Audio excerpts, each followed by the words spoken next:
Olá, sejam bem-vindos a mais um Filosofando com Valentim.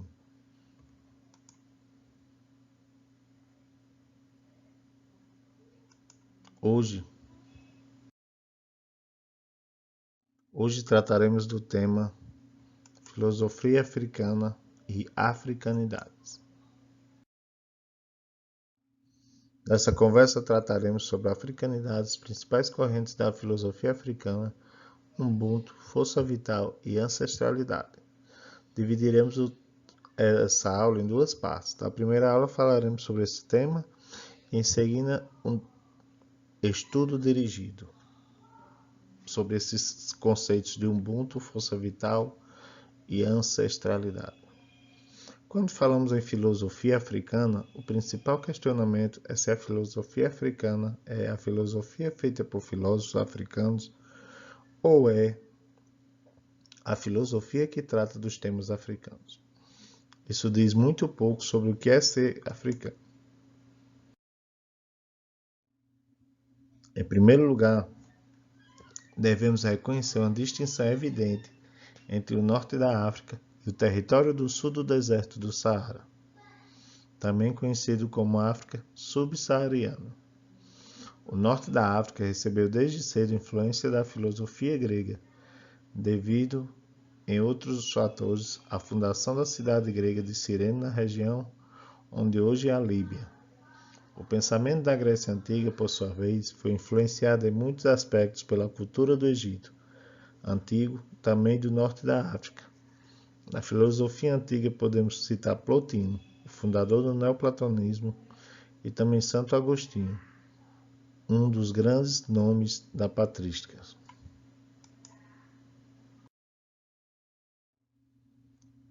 Já entre os filósofos contemporâneos podemos citar Albert Camus, Jacques Derrida, como também a influência de filósofos árabes de origem moura e, portanto, originários do norte da África. Considerando isso, podemos afirmar que, em sua maioria, a filosofia ao norte da África tem grande influência da filosofia ocidental da Grécia Antiga e mesmo a filosofia oriental, não sendo assim uma filosofia africana propriamente dita. Podemos dizer que são filósofos africanos filosofando temas de filosofia tradicional grega e dialogando continuamente com a filosofia grega.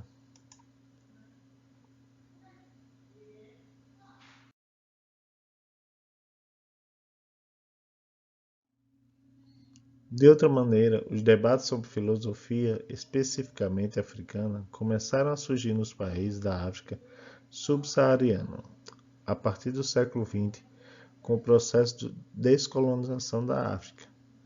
Vale lembrar que esses países são de população predominantemente negra e os campos de estudos da filosofia africana se desenvolveram relacionados a movimentos como a diáspora negra, a negritude e o pan-africanismo.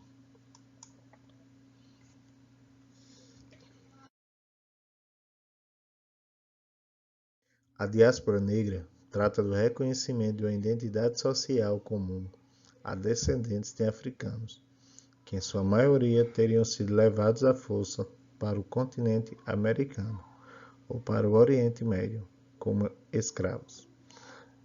A gente estuda muito sobre isso na história do Brasil, como o Brasil foi um dos grandes países que teve a escravidão. Por mais de 100 anos teve escravidão no Brasil. Negritude é um movimento literário de valorização da cultura negra em países africanos. O pan-africanismo é um movimento político, filosófico e social de união dos povos africanos e de afrodescendentes que vivem fora da África, em prol de ações afirmativas e que exerceu forte influência no processo de descolonização da África.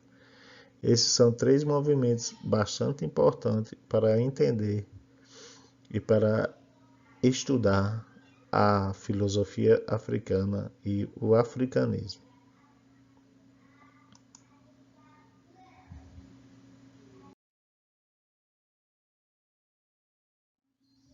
O conceito de africano, em primeiro lugar, foi o colonizador que trouxe o conceito de africano, que não existia até então.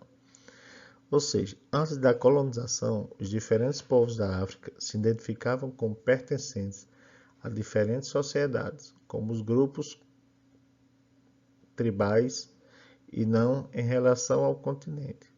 Em segundo lugar, promoveu desde provavelmente da África, como é a vida de grandes quanto os gestos populacionais para além-mar, principalmente para o trabalho escravo nas colônias europeias e na América.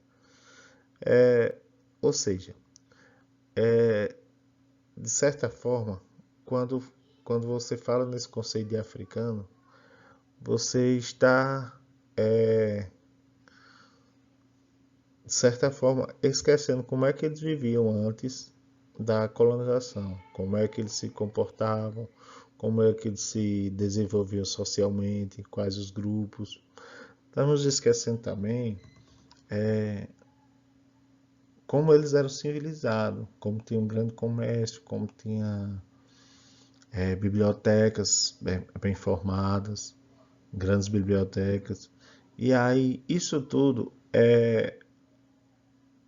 ocorreu devido à visão eurocêntrica em relação ao mundo. Toda vez que a gente vai discutir o mundo, a gente discute a partir do ponto de vista europeu, eurocêntrico. E por isso acontecem esses erros sobre o povo africano. Em terceiro lugar, essa falsa identificação vinda de fora trouxe com ela o conceito de primitivismo.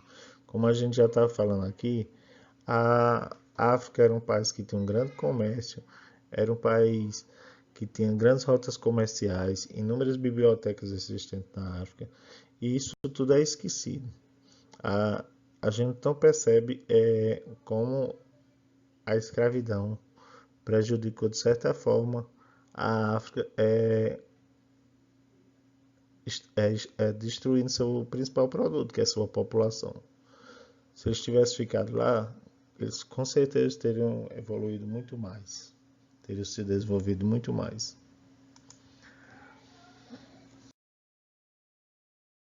Pós-independência e correntes filosóficas. No período pós-independência do continente africano, a preocupação era que o poder é o que não pode ser considerado, o que pode e o que não pode ser considerado filosofia africana, e as várias correntes surgiram nessa época. Entre elas podemos citar a etnofilosofia, a corrente conhecida como sagacidade filosófica ou sabedoria filosófica, a corrente de filosofia profissional e uma quarta escola conhecida como filosofia ideológica nacionalista. Nesse período pós-independência, começou a se discutir. A preocupação era o que pode e o que não pode ser considerado filosofia africana. E aí essas várias correntes, como eu já falei, foram discutindo o que seria filosofia, o que seria uma filosofia africana. Vamos para a primeira. A etnofilosofia foi uma das primeiras e principais correntes na filosofia africana, no século XX. Para os etnofilósofos, o pensamento africano marca sua especificidade em relação aos europeus, buscando dialogar com a sabedoria popular, provérbios, máximas, contos, lições de sabedoria, etc. Principalmente a sabedoria das sociedades tribais. Várias foram as críticas a esta escola filosófica. A principal é que sua filosofia tomava como filosofia um saber tão diferente do que tradicionalmente conhecemos como filosofia, que de modo algum poderia ser considerado filosofia. Novamente observamos nessas críticas o etnocentrismo. Se é diferente da filosofia grega, se é diferente da filosofia eurocêntrica, então não pode ser considerado filosofia. E aí, como a gente repete cada vez, a visão eurocêntrica, sobretudo, é uma visão que, de certa forma, tratou com preconceito essa corrente etnofilosófica. E aí, ela, de certa forma, foi deixada de lado. Foi bastante criticada e não foi tão apesar de sua importância, não foi levada adiante. A escola da sagacidade filosófica, ou sabedoria filosófica, é uma outra corrente e é uma versão um pouco diferente da etnofilosofia. Nesse sentido, a escola da sagacidade busca identificar alguns indivíduos como representativos de sua cultura, dessa visão de mundo africano. Outra vertente da filosofia africana é conhecida como filosofia profissional e se define como filosofia com base no modelo europeu. Isso não significa que os pensadores ligados a essa corrente sejam apenas comentaristas de autores europeus, mas sim que usam os conceitos e as formas de análise da filosofia europeia para refletir sobre os diversos aspectos dessa realidade. Essas duas correntes, uma continuou apenas tratando do modo como os europeus tratavam a filosofia, que é a filosofia profissional, e a outra é a escola da sagacidade filosófica. Tentou discutir a partir dos autores, a partir dos pensadores africanos, temas africanos em relação a temas europeus. E aí, não, ao meu entender, essa escola da sagacidade filosófica superou essas demais. Por quê? Porque ela trouxe as metodologias da filosofia clássica, da filosofia grega, para tratar de temas e aprofundar temas da sabedoria filosófica africana. E aí ela tentou mesclar. E aí essas duas correntes aqui são as correntes que eu acredito que mais se desenvolveram de forma positiva. Essas quatro correntes, elas tudo ocorreram após o movimento de independência. E aí cada uma foi destacando um tempo ao outro, mas elas, de certa forma, elas coexistem no mesmo tempo, na mesma época. Dando continuidade. Nós vimos aqui as várias correntes filosóficas africanas. Agora trataremos de alguns conceitos e vale lembrar que esses conceitos representam uma pequena parte desse universo complexo que é a África. E esses conceitos estaremos tratando a partir de um estudo dirigido do capítulo 16. Vamos falar agora a partir justamente do capítulo 16. Vocês têm como atividade, vocês vão ler todo o capítulo 16, vão estudar, vão tentar entender. E a partir do que vocês tentarem entender, vocês vão responder essas questões que a gente apresentará. Primeiro, o que você entende por Ubuntu? Você vai lá no capítulo 16 e aí vai entender o que o autor está falando sobre Ubuntu. E aí você vai escrever o que você entende. 2. Qual a relação apresentada no texto entre força vital e conceito de ser? Lembremos que aqui a gente estava falando que alguns filósofos pegavam os temas da africanidade, como força vital, Ubuntu, e eles tentavam ligar uma conexão com a filosofia clássica. E aí, esse termo força vital, é linkado, ou seja, ele tem uma ligação com o conceito de ser, lá na filosofia clássica. Aí você vai escrever aí como você entendeu essa ligação, essa relação entre um e outro. 3. Qual o significado de ancestralidade apresentado no texto? Nesse mesmo texto do capítulo 16, o autor fala sobre o conceito de ancestralidade. E aí ele mostra que esse conceito apresentado em termos filosóficos é diferente do contexto, do significado do dicionário, do contexto apresentado no dicionário. E aí você vai escrever o que você entendeu. Qual é esse significado em relação ao conceito filosófico de ancestralidade? 4. Você vai ler o texto da página 372 e escrever um texto tratando sobre os riscos de transformar as lutas da causa negra em mercadoria.